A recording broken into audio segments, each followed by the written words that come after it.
Tanggal 16 Mei 2013 menjadi hari yang memiliki arti luar biasa penting bagi masyarakat adat di seluruh Indonesia.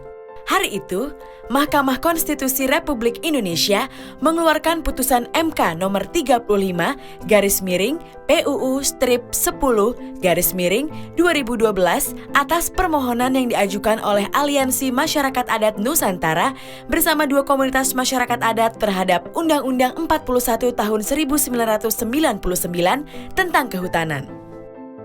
Putusan tersebut menyatakan bahwa hutan adat bukan lagi hutan negara, melainkan hutan yang berada di dalam wilayah masyarakat adat. Putusan ini jelas merupakan momentum penting bagi perjuangan masyarakat adat dalam mendapatkan hak-haknya.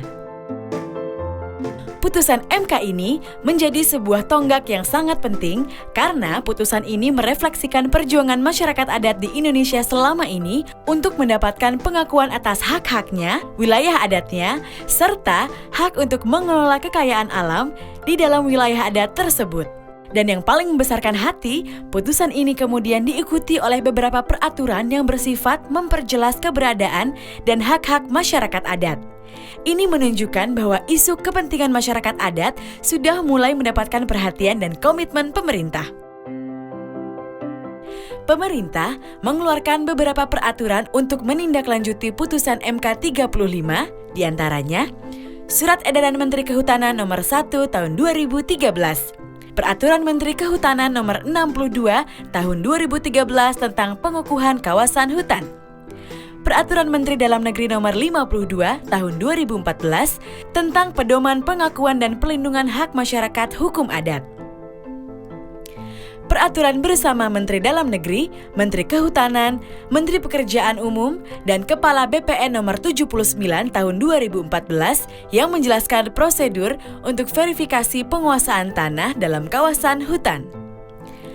Peraturan Menteri Agraria dan Tata Ruang, Badan Pertanahan Nasional Nomor 9 Tahun 2015 tentang hak komunal atas tanah.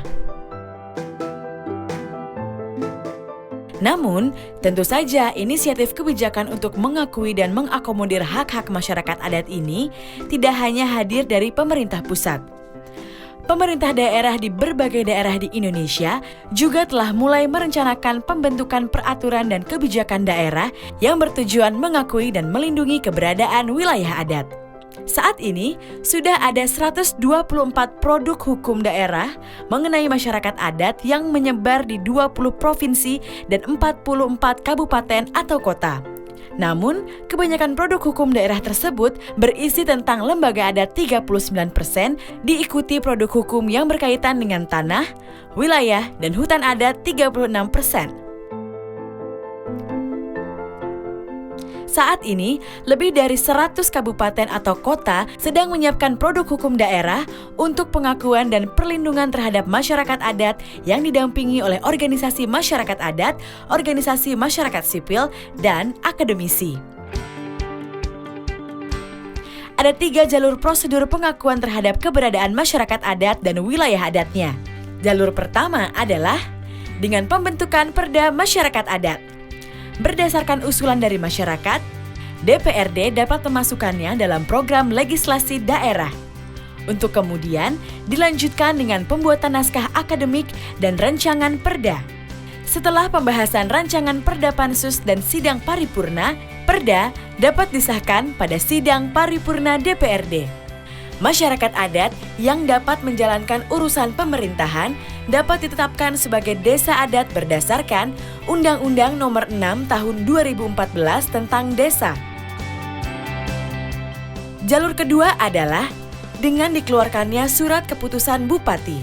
Ini merujuk kepada Permendagri Nomor 52 Tahun 2014.